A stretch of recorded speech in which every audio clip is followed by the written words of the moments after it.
Amazing. So my name, obviously, is Laila Binbrek. I'm the coordinating director for the UAE Pavilion at the Venice Biennale.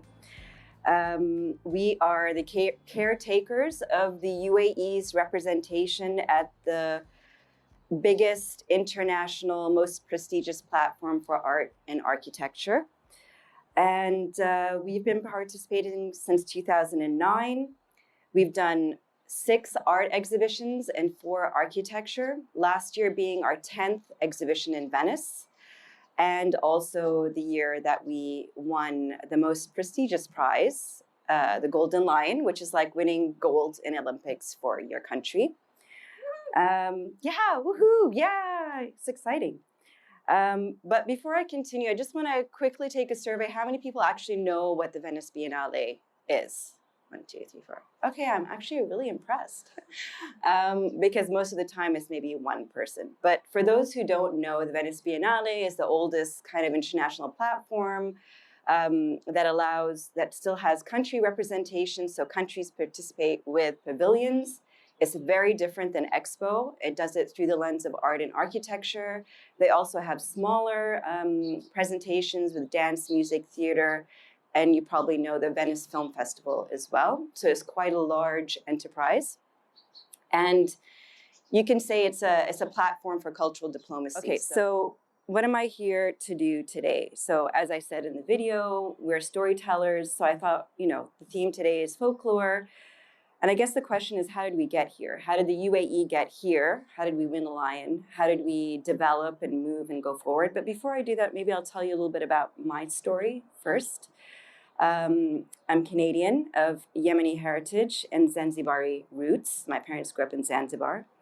I grew up in Saudi and the UK, and eventually made my way back to Canada to do a fine arts degree. I am the daughter of 2 scientists, so the idea of going into arts was nowhere on the horizon until I spectacularly failed all of my sciences. And then I thought, well, yeah, actually, I'm pretty good at this art thing, so why don't I do that? Go and I do my degree. I practice as an artist for a couple of years, realize, wait, I need to get a job to pay my bills. So I get a job in various different jobs, eventually start working in a web development company as a project manager in the early days of the internet. But was still doing, art on the side and that kind of thing. And then, of course, 9/11 happens. And I realized that there's another vehicle that art and creativity can provide. And so I start working with the Canadian Arab Federation in Toronto, which is where I was, to use art and culture, whether it's through conferences or festivals, as a vehicle to create dialogue and understanding, and to make the other not so scary. And also to combat a lot of the Islamophobia that was happening at the time. So I did that for quite a few years. In 2006, I decided I needed a change, and I moved to the UAE. Now, if any of you were here around about that time, you realize that it was quite an exciting time, especially in the art scene, to be here. Everything was just starting, shall we say. And I found, when I moved here, my true community, I guess you could say. My first job was at DuckTac. I don't know if anybody remembers Dubai. So I was the art center manager as part of the team that actually opened up that center. Very ambitious, great idea, but sometimes when creatives decide to take on things, they don't always think of the logistics behind it. Eventually, I moved on to join the Third Line Gallery, the Third Line team. I don't know if any of you are familiar with the Third Line. It was one of the first contemporary art galleries in the region. We were also the first gallery to start doing international art fairs. So in those early days of the Third Line, I was with them for about 6 years as their gallery director. And it was a gallery, yes, as a business, but also it was a platform that allowed a lot of other local initiatives to kind of grow and experiment. We had a lot of fashion pop-ups, artist talks, cinema screenings, experimental architectural talks, like anything you could think of that was creative would come and happen at the Third Line. And some of these initiatives have kind of grown on to become their own entities. For example, Cinema Akil, which I'm sure you're all familiar with. But after a while, the commercial side of the art scene was not for me. So I left after 6 years. And while I was on sabbatical, taking some well-deserved time off, I got approached by the National Pavilion, the organizers, by the commissioner, to join the National Pavilion team. So in 2013, so the UAE had been participating in the Venice Biennale in 2009, 2011, and 2013. So just the art biennales. And I think those early days, if you think about 2009, a year previous to that is when they announced all of the museum projects, all of the big, institutional things that they wanted to do as a country. So the shift, I would say, from the above was, yes, let's invest in culture. And how do we do, if we're going to bring a lot of things here, how do we also get taken seriously? We need to go somewhere globally to be, and the Venice Biennale seemed to be the place to go. So they tried it for 3 art biennales, and I guess in 2013 thought, yeah, this is actually worth the effort. And they signed a long-term agreement with La Biennale to have a permanent space, which meant the UAE was now committed to participate not only in the art biennale every year, but also in architecture. And this is when the National Pavilion as an entity was really formed, where we became a team, where when I was approached to join, it was kind of, okay, we've now made this commitment, so now we can really talk about what is the story that we want to tell, how do we want to tell it, and what are the mechanisms that we need to put in place to tell that story. Which, as you can imagine, was a bit of a challenge, considering the UAE just turned 50 this year. I mean, we're not really that old. And if you consider the other pavilions that are at the Venice Biennale, who've been, some of them participating since the 1800s, we are really babies on the scene. So what were some of the challenges? One, we're young. So what stories do we really have to tell? 2, the stereotypes that were very, very strong out there. Not just one, for people to, the first stereotypes that we had to deal with, that Dubai is not a country. Actually, it's a city, it's an emirate within a larger country. And yeah, so stereotypes, storytelling, and also kind of how do we ensure that our, as a national pavilion, we're not seen as an emirate-specific pavilion. And how do we ensure that our selection every year was also reflective of what was happening on a local level, right? So one of the things that I did was to set up a committee selection structure, where on our committee, we would ensure that we had a diversity of voice from above and below. Not below, but like from the grassroots and from government. So on our committee, we have individuals that represent the 3 main emirates that are involved in arts and culture, so Abu Dhabi, Dubai, and Sharjah. We had long-term versus specialists. So every year, depending if it was art or architecture, 2 or 3 of the committee members would be there were invitees every year, depending on those specializations. And always the previous curator would sit on the selection committee because they have experience of having gone through the process. So that's one way of doing it. And also by having people who have that diversity of, whether they're a professor versus a government or institutional kind of individual, you have that kind of different levels of thinking towards, what is our next presentation going to be? How do we continuously build on our story? And it also, in having some of our committee members be long-term and continuous committee members, it allows that conversation every year to become a little bit more nuanced. So how do we do that, right? The other way that we kind of do and diversified our story, I guess you said, is for architecture, we decided to instill over the last 2 years an open call. Because architectural discourse in the UAE, so art discourse is quite well established after 10, 12, maybe 15 years. I mean, there's a lot of things happening. Everyone's more or less aware. Even in the universities, you can see that arts education has become a lot more important. And you've seen a lot of homegrown initiatives, but architectural discourse is still really hard to unearth outside of whether they're academic spheres. And academics are notorious for just sticking in their labs and not telling anyone what they do. So we started to instill an open call, which, as you can see from last year, was our first open call, 2020 well, it was supposed to be 2020, but obviously a pandemic threw us off course. But also silver lining gave us more time to work on it.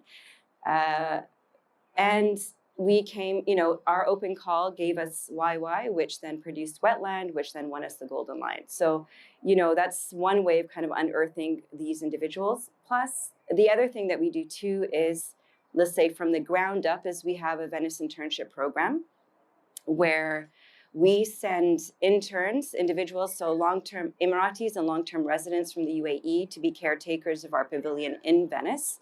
These individuals either have a background in art or architecture, cultural diplomacy, or any creative industry. There's a rigorous selection process. We send 21 individuals to Venice in batches of 3, and they get to stay in Venice for a month.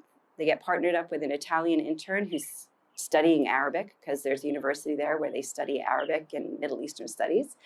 And they take care of our pavilion. And by taking care of our pavilion, they are our ambassadors. And in the end, we could have just hired local Italians to open and close our pavilion. But at the end of the day, we saw it as an opportunity to have individuals who actually live and work, let's say, or are practicing in the UAE, be the ambassadors, be the ones to actually greet the visitors, talk about the exhibition, have that cultural exchange with international guests who come to the Biennale. And to be fair, I mean, a lot of the times, guests, we think we've done really well in our, getting out there and telling people what we're about, but you still be surprised how many people come up and be like, wow, so you can dress like that when you're, is this how you dress when you're over there in Dubai? I'm like, okay, you have seen all the films out there about Dubai, right?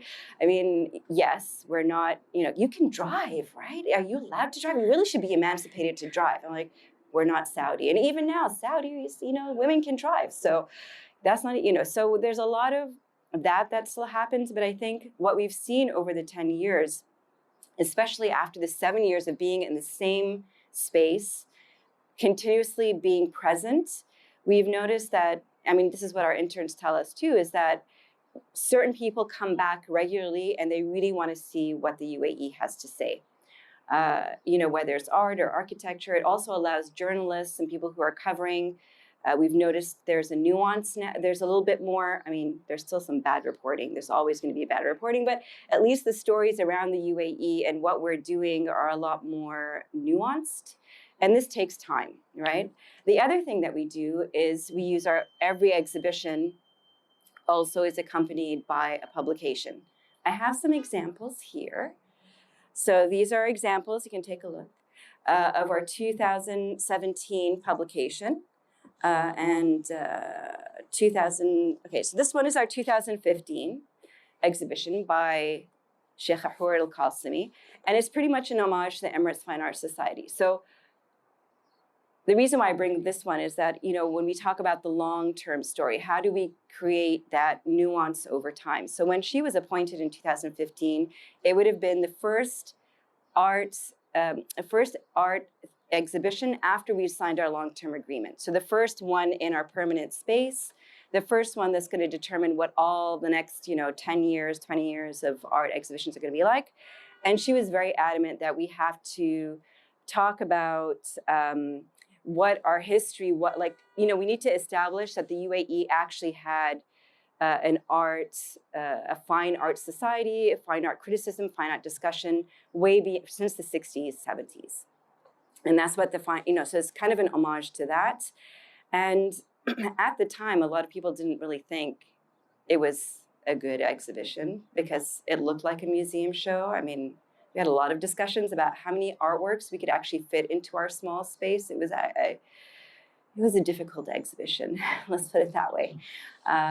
But over time, the fact that she did that exhibition has then allowed the next, let's say 2017, which is the other publication, Hamad Nassar, who did an exhibition called Rock, Paper, Scissors. And in that exhibition, he invited 5 artists, 2 of which were long-term residents and non-Emiratis to represent the UAE. Internationally, that might not seem like a big deal, but locally, the fact that you have non-Emiratis representing the UAE on such an international platform allowed a lot of curators and artists here in the UAE to expand that kind of dialogue and discourse about who is allowed to represent the UAE. What does being, from the UAE mean? If we're doing an exhibition around the UAE, it needs to include a lot of artists who've come to either Dubai, Sharjah, Abu Dhabi, and have made this place home and built their practices here. So you can see that sometimes whatever we do, excuse me, in Venice has that kind of subliminal effect on the story here, and not only creates nuance internationally, but also locally as well. And actually with Hamad's publication, when it comes around, he was very playful also in his publication, in that one of the artists, one of the commissions in there was by Deepak Unikrishnan, who is a professor at NYU Abu Dhabi. I don't know if you've read his book, Temporary People, Places. I can't remember, it's too early, not enough coffee. But he was commissioned to do some text for the book. One of them being a rip away where you can in order to read it, it was like a scratch card. You had to scratch out bits and pieces. So, like every exhibition has a certain, we try to make sure that there is a publication that accompanies it, because that publication at the end of the day is the legacy of that exhibition. And some of our, previous catalogs have become, standards in universities. A lot of PhD students kind of reach out to us to ask us for copies or PDFs of our books because they're doing research around the region. It kind of encourages more dialogue around that. Okay, so I'm almost done. I hope you guys have questions. So at the end of the day, we are going into our next, so this year is our 11th exhibition. We actually are leaving for Venice in 2 weeks. To install the art exhibition. This year we have Emirati artist Mohammed Ahmed Ibrahim, who's an artist at the same level as Hassan Sharif, Mohammed Qadim, and Nujum, and all of those other kind of that particular crowd. Lives in Khurfakan, has been practicing for decades, and only recently people are really kind of noticing his work. And so he'll be representing the UAE. And in speaking to him, he decided to work with Maya Allison. So this time around, we actually asked the artist, we think you are ready, we want you to represent the UAE. And who do you want to work with? Whereas previously, we would select a curator and that curator would decide for us. But the committee decided to select him. So we're really excited for Mohammed. And his work, and the publication that's going to be coming out will be the first monograph and documentation of his practice over the last, 3 or 4 decades, I think. So again, these kind of legacies are there. And what I realized that over time, between our internship program, between our publications, between also the programming that we try to do every year, where we partner with our local organizations to do either talks or workshops, seminars, that kind of thing. In this way, the more that we can shift or participate in the dialogue here, it means that then whatever we reflect back in Venice is a lot more deep and nuanced as well. So having said that, I don't have anything more to say. That's my story. Does anyone have any questions? As students, we're becoming artists in the art world. How's it changing? What do we need to do? Well, okay, so I can't speak on their behalf, but what I can say is, in terms of our internship program, what we've seen, a lot of those individuals in the early years have gone on now to successful careers, either as artists or practitioners, architects. You can just go to Expo and you'll see one or two, a few. Afra al-Zahiri, Munira Saigh is a curator. I can't list all the names right now, but there are a lot of them out there working. And most of the ones who are successful realize that they actually have other jobs too, as well as their practice. That's the only way. I don't think that's changing anytime soon. And it's just in a way, I don't know, was that my phone? No. That's kind of a rite of passage. And I think it makes the more, if you are an artist and you only become more interesting the more you expose yourself to other things, not just other artists, but other environments. Every opportunity that you come across, whether it's failure or success or a roadblock, it's an opportunity to grow. So, I don't think I hope they all have to have real jobs before they become successful artists, so they can really appreciate their success. What have you learned, and how do we move forward from the spreadsheet kind of economics that dominates our world, where people say, hey, well, what's in this? How does this make any money? How's there value in doing this? Yeah. See values and so on profit. Well, how do we make money in this? I mean, I really can't answer how do we make money in this, because I'm still trying to. Yeah, but if you think about it, the other silver lining of COVID, I mean, it's not a great thing to say, but like of the lockdown, is that people actually turn to the arts. I mean, to occupy their time, to stimulate them, to give them comfort, whether it's music, whether it's drawing, whether it's reading, films, theater.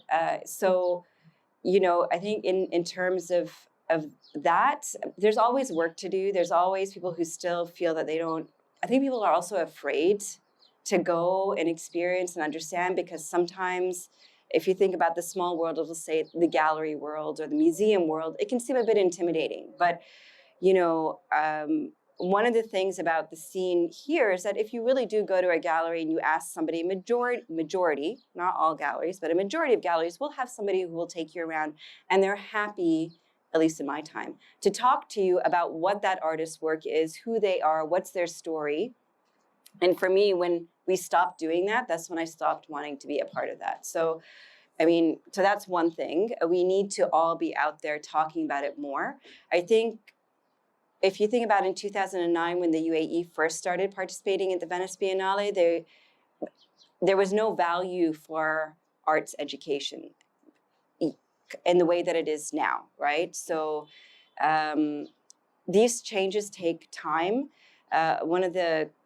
But there's still a lot of work to do. For example, I was on a talk with Her Excellency Noor Al-Kaabi recently, and we were talking about this idea of cultural creative economy and, you know, what does it mean and how do we make it better?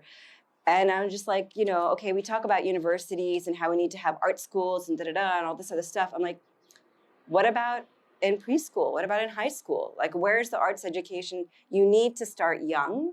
You need to start taking, you know, kids need to be taken to the museums, to the galleries, to the theater, to the concerts, whatever, in order for them to appreciate it. When they won't maybe always understand it, but the sooner you start taking them out, the more that they'll learn an appreciation for it.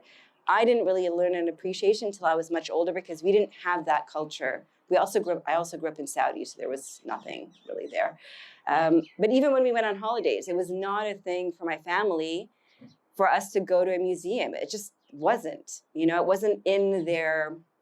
It wasn't until I went to boarding school in the UK, and suddenly you have all these school trips to whatever. I'm like, yeah, sign me up. I'm going to all of these, you know? So sometimes you need to be forced into these things to kind of understand. I'm curious to know whether you've been following or whether you've been exploring the Web3 NFT madness that's going on in the art world right now.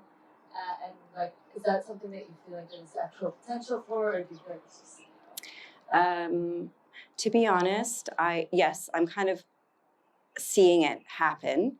And I'm still, it's been explained to me many, many times. I'm still, to be honest, trying to wrap my head around it.